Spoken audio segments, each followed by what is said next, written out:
말씀을 읽어드리겠습니다. 오늘 말씀은 마태복음 13장 31절에서 52절까지인데요. 또 비유를 들어 이르시되 천국은 마치 사람이 자기 밭에 갖다 심은 겨자씨 한 알 같으니 이는 모든 씨보다 작은 것이로되 자란 후에는 풀보다 커서 나무가 되매 공중의 새들이 와서 그 가지에 깃들이느니라. 또 비유로 말씀하시되 천국은 마치 여자가 가루 서말 속에 갖다 넣어 전부 부풀게 한 누룩과 같으니라. 예수께서 이 모든 것을 무리에게 비유로 말씀하시고 비유가 아니면 아무것도 말씀하지 아니하셨으니 이는 선지자를 통하여 말씀하신 바 내가 입을 열어 비유로 말하고 창세부터 감추인 것을 드러내리랴 함을 이루려 하심이라. 이에 예수께서 무리를 떠나서 집에 들어가시니 제자들이 나와 이르되 밭의 가라지의 비유를 우리에게 설명하여 주소서. 대답하여 이르시되 좋은 씨를 뿌리는 이는 인자요 밭은 세상이요 좋은 씨는 천국의 아들들이요 가라지는 악한 자의 아들들이요 가라지를 뿌리는 원수는 마귀요 추수 때는 세상 끝이요 추수 끄는 천사들이니 그런즉 가라지를 거두어 불에 사르는 것 같이 세상 끝에도 그러하리라. 인자가 그 천사들을 보내리니 그들이 그 나라에서 모든 넘어지게 하는 것과 또 불법을 행하는 자들을 거두어내어 풀무불에 던져 넣으리니 거기서 울며 이를 갈게 되리라. 그때의 의인들은 자기 아버지 나라에서 해와 같이 빛나리라. 귀 있는 자는 들으라. 천국은 마치 밭에 감추인 보화와 같으니 사람이 이를 발견한 후 숨겨두고 기뻐하며 돌아가서 자기 소유를 다 팔아 그 밭을 사느니라. 또 천국은 마치 좋은 진주를 구하는 장사와 같으니 극히 값진 진주 하나를 발견하매 가서 자기의 소유를 다 팔아 그 진주를 사느니라. 또 천국은 마치 바다에 치고 각종 물고기를 모으는 그물과 같으니 그 물에 가득함에 물가로 끌어내고 앉아서 좋은 것은 그릇에 담고 못된 것은 내버리느니라. 세상 끝에도 이러하리라. 천사들이 와서 의인 중에서 악인을 갈라내어 풀무불에 던져 넣으리니 거기서 울며 이를 갈리라. 이 모든 것을 깨달았느냐 하시니 대답하되 그러하오이다. 예수께서 이르시되 그러므로 천국의 제자된 서기관마다 마치 새 것과 옛 것을 그 곳간에서 내오는 집주인과 같으니라. 아멘. 하나님의 섭리 67번을 읽어드리겠습니다. 사람은 천국의 최선의 형태로 창조되었다. 그리고 주님의 모양으로 창조되었다. 천국은 천사들만큼 많은 애정으로 구성되어 있고 각 애정의 형태가 사람이다. 하나님의 섭리의 끊임없는 목적은 사람이 천국의 형태가 되어 주님의 한 모양이 될 수 있게 하는 것이다. 그러므로 자신을 천국으로 인도되도록 허락한 모든 사람은 천국에서의 자신의 장소가 준비된다. 또 주보에는 안 나와 있지만은 천국의 비밀 1717번입니다. 주님으로부터의 사랑과 믿음을 가진 자가 천국을 가진 자입니다. 이 세상에 있을 때 자신 안에 천국을 가진 자가 사후에 천국에 들어갑니다. 천국의 비밀 4637번입니다. 주님이 비유에서 언급한 모든 세세한 것에는 주님의 왕국의 영적이며 천적인 속성을 의미하는 것이다. 최고의 의미로는 주님 안에 있는 신적 속성을 의미하는 것이다. 저희는 지난주에 그 값진 진주를 발견한 그 상인에 대해서 이야기를 나누었습니다. 그런데 오늘은 그 말씀이 있었던 마태복음 13장에서 이 비유에 관한 전체를 서로 나누고자 합니다. 그래서 오늘은 이 주님께서 말씀하신 비유들을 전반적으로 살펴보고자 합니다. 누가복음 4장 43절에서는 주님이 하나님 나라를 전파하시려고 이 세상에 오신 부분을 말씀하고 계세요. 그러니까 주님이 오심은 이 세상이 아니라 하나님 나라를 전파하시려고 오신 것이에요. 내가 다른 동네들에서도 하나님의 나라 복음을 전하여야 하리니 나는 이 일을 위해 보내심을 받았노라 하셨습니다. 또한 누가복음 8장 1절에서는 예수께서 각 성과 마을에 두루 다니시며 하나님의 나라를 선포하시며 그 복음을 전하실세 12 제자가 함께 하였고 라고 하였습니다. 이와 같이 주님은 하나님 나라가 있고 우리가 하나님 나라에 갈 수 있다는 것을 말씀하시려고 이 땅에 오신 것입니다. 성경에서는 하나님 나라, 즉 다음 세상에 관한 것들을 말해주고 있습니다. 그래서 특히 오늘 말씀드릴 마태복음 13장에서 많은 비유를 하신 것은 우리가 다음에 갈 다음 세상에 관한 그 천국에 관한 비유를 7가지로 말씀하여 주신 것입니다. 그 7가지는 무엇일까요? 첫째로는 좋은 씨를 뿌린 사람과 가라지를 뿌린 적에 관한 것이고요. 두 번째는 겨자씨를 심고 그것이 자라 새가 깃들일 수 있는 나무로 자란 비유입니다. 그래서 여기 그림에 있는 것과 같이 나무가 자라고 거기에 새가 깃들게 됩니다. 겨자씨는 아주 작은 씨인데요. 저도 그것을 본 적이 있거든요. 아주 작았어요. 그런데 그것이 풀보다 더 높게 자라고 또 새가 깃들이 있을 정도의 나무로 자란다는 것입니다. 세 번째는 누룩을 가루 섬알에 넣어서 빵을 만든 여자입니다. 또 네 번째는 밭에 감추인 보화를 발견하고 그 밭을 산 사람. 또 다섯 번째는 극히 값진 진주를 발견하고 그 진주를 사는 사람. 여섯 번째는 각종 물고기를 잡아 좋은 것을 그릇에 담는 사람. 또 일곱 번째는 새 것과 옛 것을 곳간에서 내오는 천국의 제자된 서기관에 관한 비유입니다. 일반적으로 이 비유들에서 말하는 천국은 전체 영계를 언급한 것이라고 생각됩니다. 하지만 이 전체 영계를 언급하신 이 비유에서 우리 각자가 현재 우리가 적응할 수 있는 바를 또 발견할 수도 있습니다. 그래서 또한 우리 안에 있는 천국에 관한 것을 말씀하기도 한 것입니다.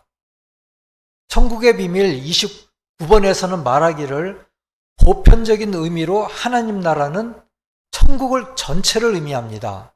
그런데 그보다는 좀 덜 보편적으로는 무엇을 의미할까요? 그것은 주님의 참된 교회를 의미합니다. 그리고 더욱 덜 보편적으로 특별하게는 참된 신앙을 가진 모든 개인을 의미합니다. 즉 신앙에 심어진 삶을 수단으로 거듭난 개인을 의미하는 것입니다. 그것이 하나님 나라가 의미하는 것입니다.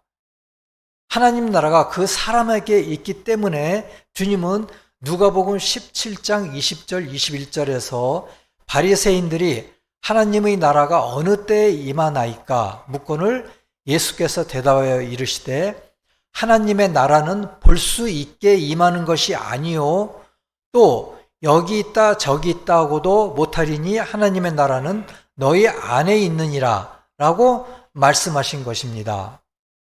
밀과 가라지 비유에서 우리는 영계에서 이루어진 최후의 심판에 대한 것을 떠올릴 수 있습니다.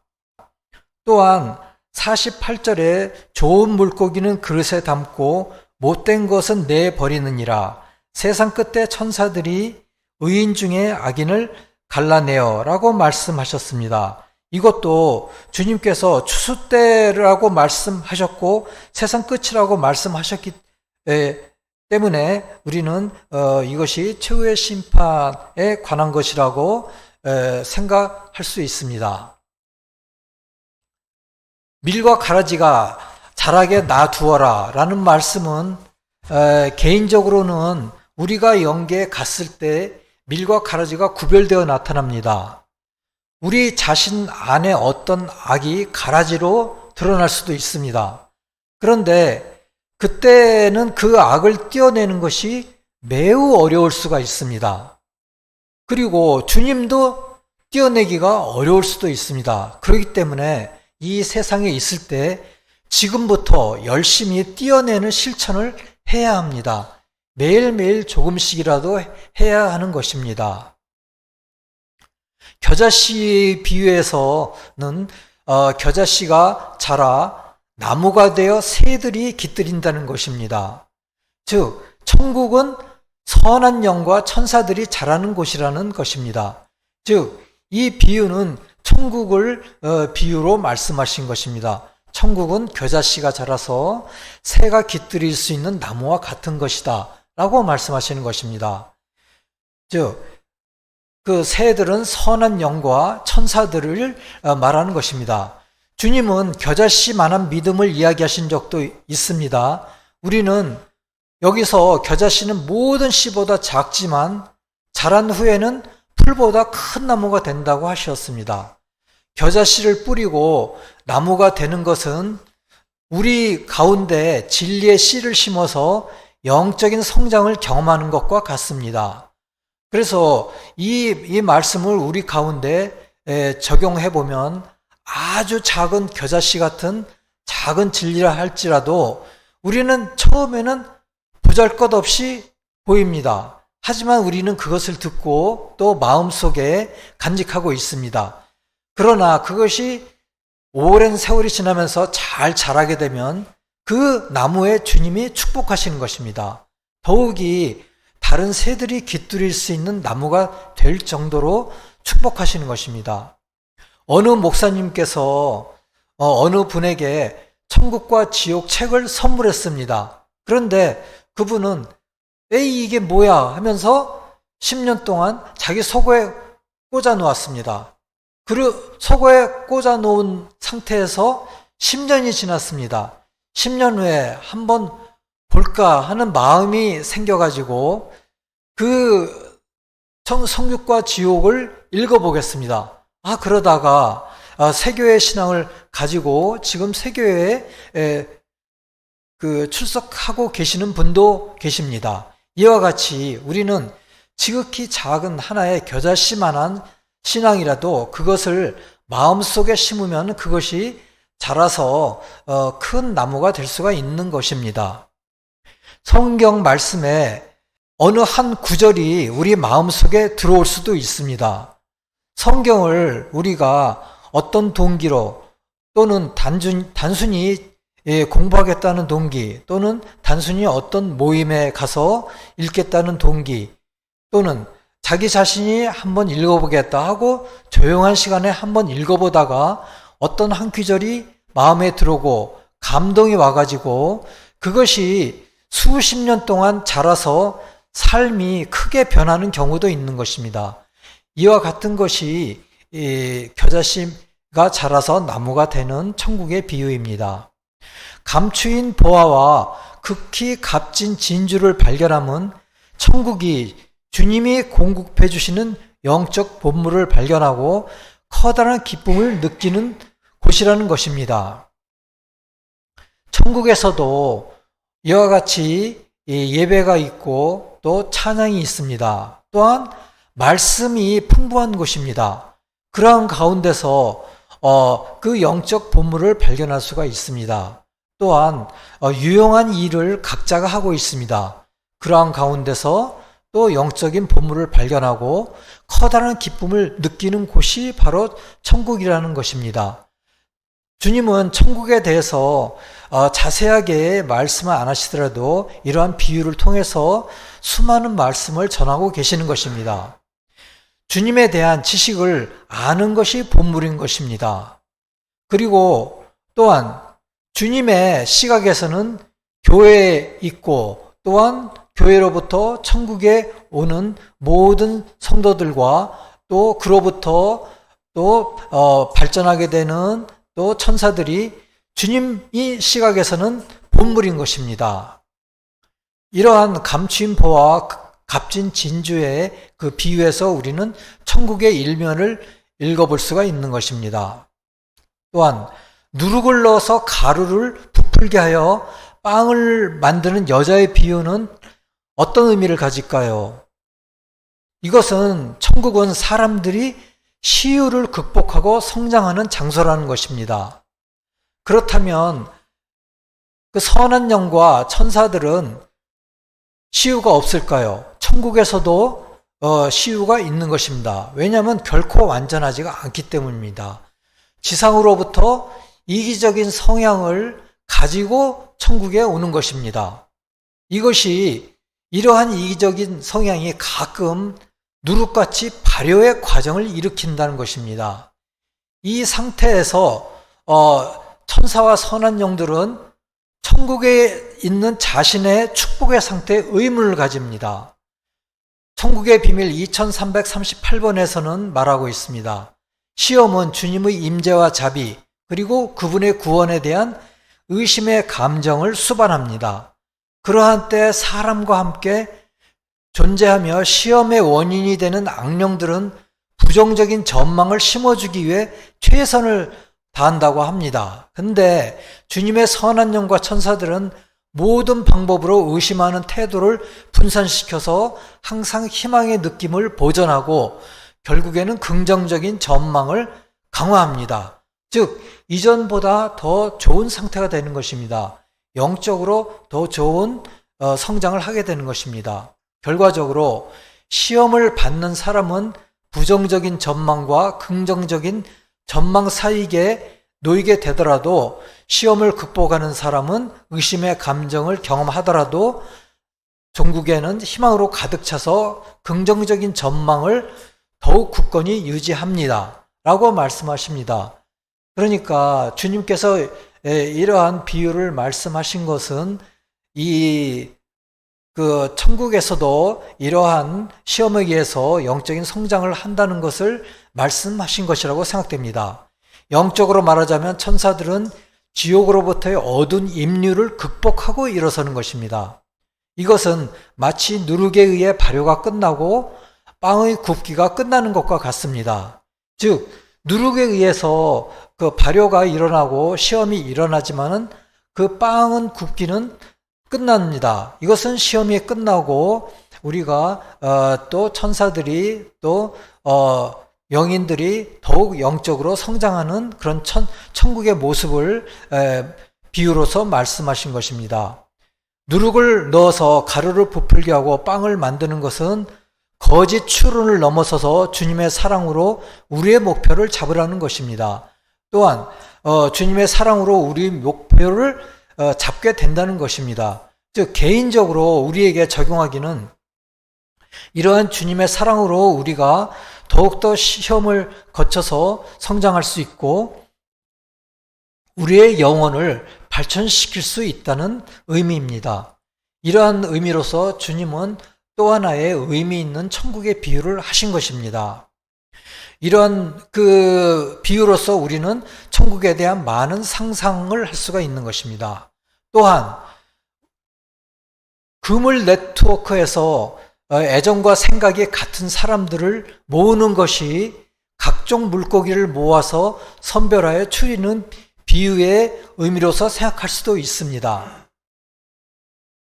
즉 우리가 개인적으로 적용한다면은 우리가 여러 가지 네트워크가 있지 않습니까?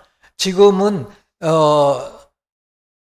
유튜브도 있고 SNS 네트워크도 있고 또 각자의 사회적인 연결망도 있습니다. 이런 망을 통해서 우리가 같은 사람을 모으고 또 애정과 생각이 또 같아질 수 있는 사람들을 모으고 그러한 물고기를 선별하여 추리는 의미입니다.